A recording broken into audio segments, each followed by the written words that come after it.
Dr. Sears, good to see you. Did you have a good Thanksgiving? I had a great Thanksgiving. You kept the weight off, I see. So I think I went up and down. I gained probably 3 pounds Thanksgiving Day, and the day after, walking around Black Friday, probably lost the 3 pounds. So I'm about the same. So I'm really proud of that. I tried to do the same tree hunting out in the mountains, so to burn off a little. I hit the gym every single day. Yeah, good for you. Yeah, so my Kalispell listener, I got a couple Kalispell listeners who they usually end up they'll argue with each other on the phone lines here on the show, and then they both go to Fuel Fitness and Kalispell together afterwards. So I got to meet them one day at the gym. I saw this survey. The Drudge Report featured this. It was from studyfinds.org. Survey reveals the surprisingly young age that many give up on working out. It basically says that at 41 years old, there's so many Americans, 6 in 10 Americans said that's when they just give up on the gym. That's crazy to me because I'm approaching 40 and I feel better approaching 40 than I did approaching 30. Wow, that's fantastic. That's fantastic for you. I think that's absolutely true. And a lot of people just give in. They're pursuing career endeavors and they've got their family at a super busy age. All those kids are getting older where they have sports and parents are chasing them around. And if you give up that regular routine habit, you really pay a price later on. So some of the topics I thought we could cover, I had a few emails that came in here, so we can get to some of those from our last time we had you in a couple weeks ago.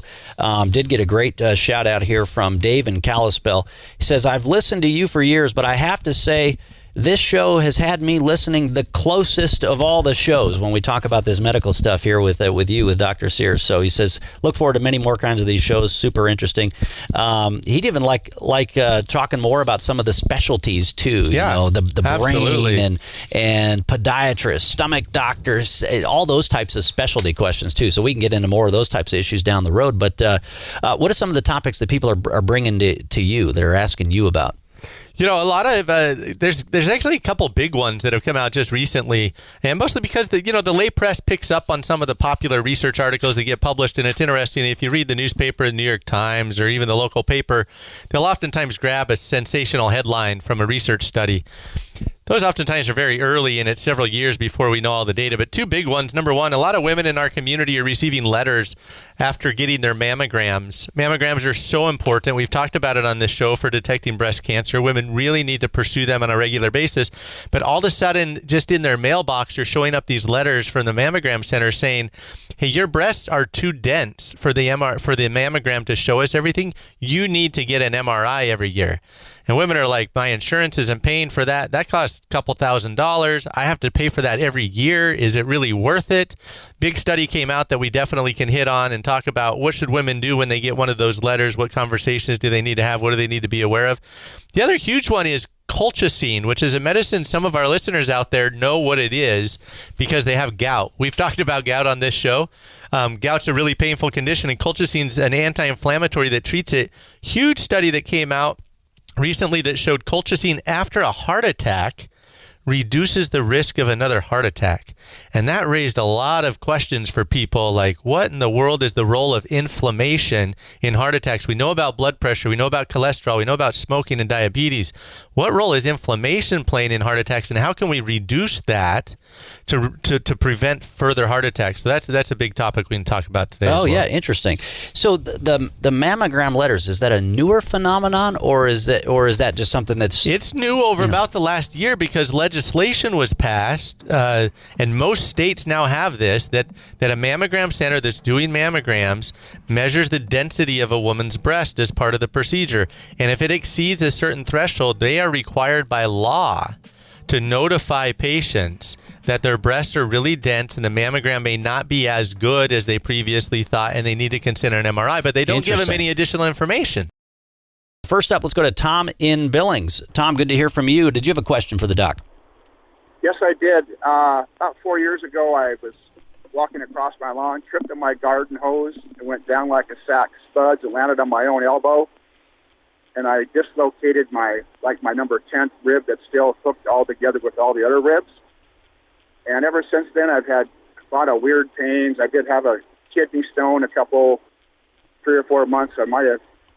They checked my kidney out, did a little scan on it, went up through it. But still, after 4 years, this thing is still separated. And I went to my internist and saw his PA at Billings Clinic. and they prescribed me some naproxen sodium, some high-dose stuff you take 2 a day for 2 weeks. Then you wean down to 1 week, 1 pill a day. And it seemed to really help for quite a bit, even help some of my other knee problems for inflammation, I guess. So is there like a process or a surgery they can do to reattach that rib? And I do know that cartilage is hard to heal, and sometimes you have to cut into it to get the blood to help heal it. And what kind of doctor should I go see for more treatment? Yeah, interesting question. Thanks, Tom. Yeah, great questions, Tom. And I feel for you. I've separated my rib cartilage, unfortunately, when I was skiing about 7 years ago, and it's extraordinarily painful. In fact, some people think it hurts more than a rib fracture even. And it usually happens from a direct, blunt trauma. In my case, slipping on an edge and hitting a tree. In his case, falling down and that elbow ramming into the ridge. Everybody can relate to kind of this blunt force trauma to the rib cage. And so folks need to understand that the rib is a bone. It starts attached to your spine in the back, wraps around to the front, but then that bone turns into a large chunk of cartilage. Cartilage is what you feel when you wiggle your ear around. Our ear is mostly made of cartilage. That's what makes it flexible, and yet it's not just skin. Like there's a firmness to it that holds its shape. Our nose has a lot of cartilage in it, so it allows it to shift in space. Well, your rib attaches to the front of your chest through cartilage, and it's actually, especially down in the 10th rib, there's a lot of cartilage there.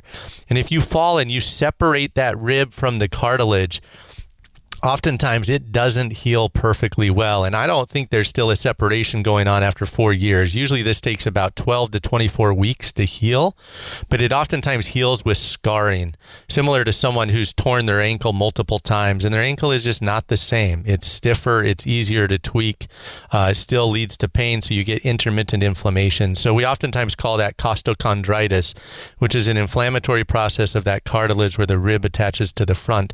And the treatment typically is anti-inflammatories. And unfortunately, if this was early on, I would say that, yeah, you take this for about 4 to 6 weeks and hopefully it will heal. When it's been going on for 4 years, it's probably more of a chronic inflammatory condition that's going to take treatment with a medicine like naproxen for several months in order to work that out. Seeing a therapist or a sports medicine person, even an acupuncturist, sometimes can help. I wouldn't recommend cutting into it to generate more blood flow to try and heal it. I would recommend, talking to your doctor about a longer course of anti-inflammatories and a course of physical therapy or even acupuncture to try and get that cartilage to heal better.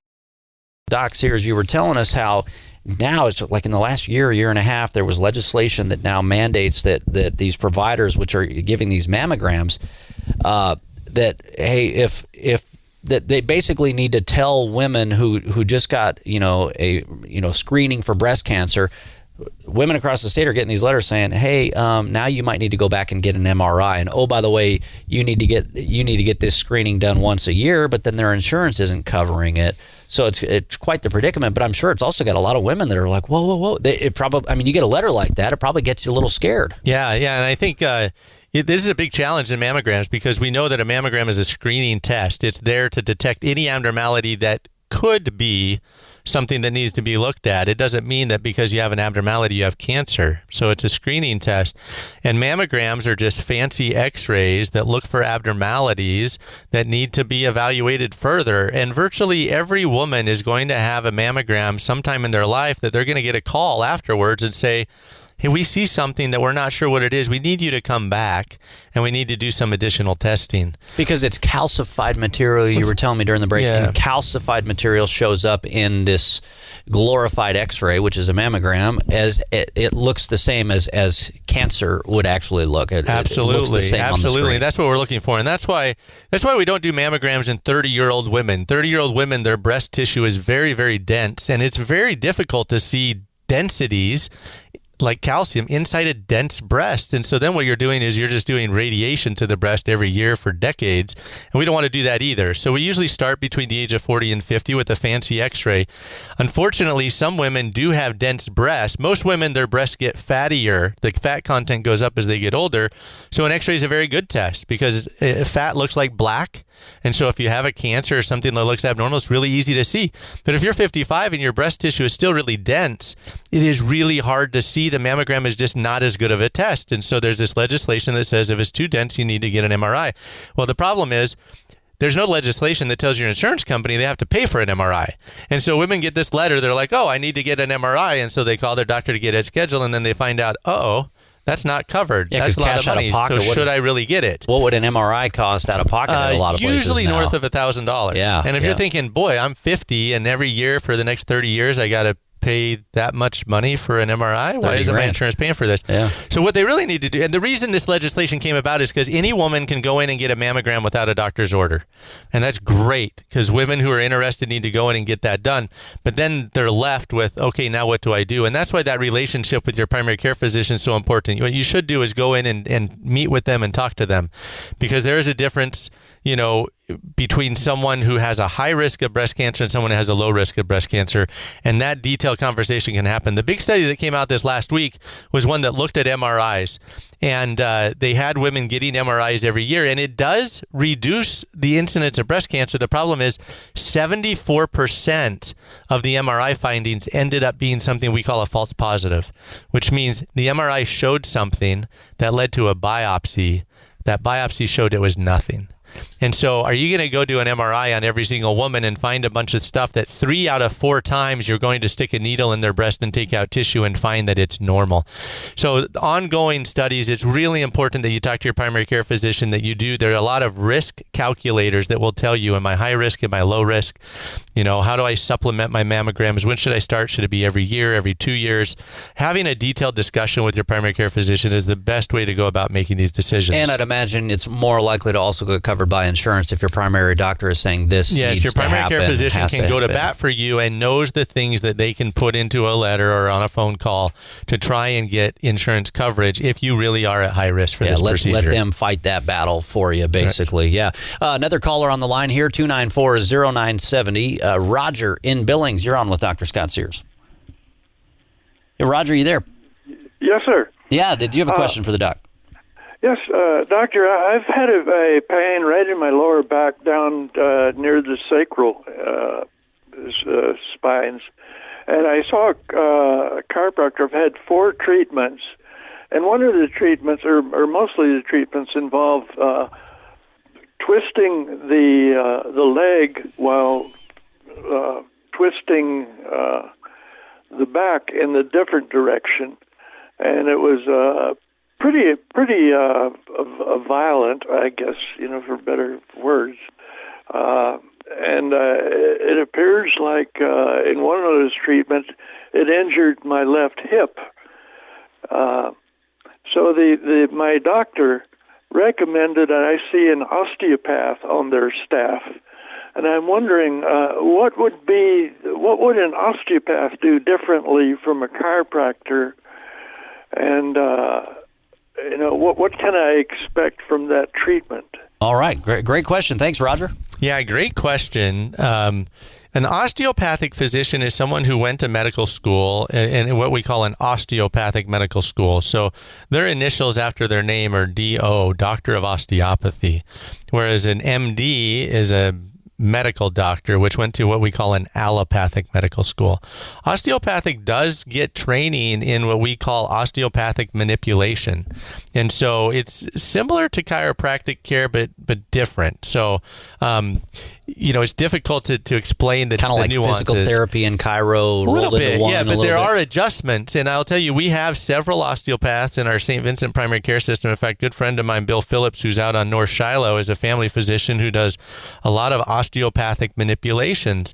And he sees even relatives of mine that I send him to do these gentle manipulations when there is a little bit of out of alignment. Chiropractors will also do gentle manipulation. They can also do sometimes violent manipulation. And so you need to talk to your chiropractor about, okay, what is the plan? What is the risk of injury with this procedure? And they need to do it in concert with an understanding of what your underlying medical conditions are. Someone with severe neck artery disease should not have a violent manipulation of their cervical spine because it can cause problems. And so having that full context is important. So seeing an osteopathic physician for what we call a musculoskeletal concern is a very prudent thing to do, and oftentimes they can do simple manipulations. And especially if it's recommended by the primary care physician who's recommending that, then it sounds like a good path. Absolutely. And good chiropractors will do this too. I mean, they will do different versions of manipulation that can really help.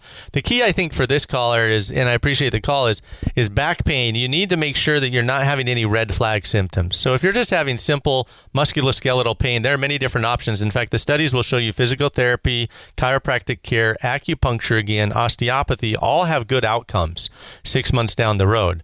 And so it's what's best for you and your approach. But if you're having fevers, chills, night sweats, losing control of your bowel or bladder, numbness, tingling, or weakness down your legs, that needs to be looked at by a physician. Because that could mean you need emergency surgery, damage. Right? That can be nerve damage, and the treatment of that is different than simple manipulations or just monitoring it. Yeah. So if you have any of those symptoms, you need to go in and get checked out. Just a few minutes left here with Dr. Scott Sears from St. Vincent Healthcare. You were talking about gout and inflammation and how it could change the way we think about preventing heart attacks. So gout, from what I remember, like some people, they'll get really bad pain in their feet, like horrific pain in their feet. They can kind of prevent it by, not drinking beer, for example, or fatty foods. Do I remember that right? Not fatty foods, meat. So, people who have gone out for a surf and turf is the classic to remember. Surf and turf. So seafood, alcohol, and steak all together. Asparagus is another common one. So you go out for a surf and turf with asparagus and you have a glass of wine. Sounds like the perfect meal for me. You're hosed. But not if you got gout. You don't. Okay, well, that's good to know. Okay. But it is a very inflammatory condition inside of your joint. And so this gout medicine, we've known even when I was in medical school, there is a group of people in Seattle that were proponents of using antibiotics to prevent heart attacks. So there's always been this understanding that inflammatory conditions can precipitate heart attacks. And very quickly, the way to think about it is think of your artery inside your heart as a garden hose. And inside that garden hose, you have substance that looks exactly like Crisco shortening. And your body walls that off. It puts a little cap on it. Anything that causes that cap to rupture, that Crisco goes into the middle of the garden hose, causes intense inflammation, which causes the blood flow to get blocked. And that's what causes a heart attack downstream. So high blood pressure, diabetes, smoking, that definitely ruptures these plaques. And then cholesterol is what makes up the plaque. So everybody knows those are risks for heart attacks. What people don't understand is that inflammation also ruptures those plaques. And when that ruptures, that's what causes the heart attack. So if we can do things to prevent inflammation in people, we know it reduces the risk of heart attacks. Colchicine is just one option. Some people think things like Advil and aspirin, that's the way they work. They decrease inflammation.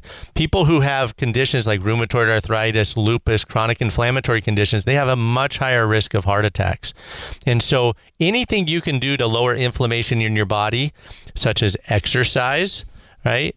Or eating an anti-inflammatory diet. Super easy to Google that nowadays. Just type in anti-inflammatory diet. What are some of the anti-inflammatory? There are a lot of inflammatory foods. Most of them are simple carbohydrates and sweets. Sure. So if you just type in your Google searches and anti-inflammatory diets, look up those foods and eat an anti-inflammatory diet. Well, it's like, so when I did my diet, I'd have a cheat day where you could eat whatever you want, and so it was funny. I was like, hey, my weight didn't go up. I didn't gain more fat. But I was like, but why do I feel so puffy? Why do I feel like I got fat after I ate all that food? And they're like, because that's what those carbs do. That's what they do. You feel puffy. They inflame. It's inflammation. They inflame. And inflammation is dilated blood vessels that deliver more blood flow, and that can include good and bad things. So with less than a minute to go, are they finding then that the medication to treat gout could also be used to prevent heart attacks? It can. And what the study showed is that people who had a heart attack that went on that medication had a much lower risk of having a recurrent heart attack down the road. So again, obviously need to do more studies. When do you put people on a daily medication? How many people can you really treat to benefit one person? All of that still needs to be looked at, but just more evidence that anti-inflammatory diets, exercise to reduce inflammation, taking anti-inflammatories definitely are going to have a role down the road. Yeah. Just another reminder there on that front. All right, Dr. Sears, always a pleasure. Thanks so much for joining us once again. Yeah, thanks.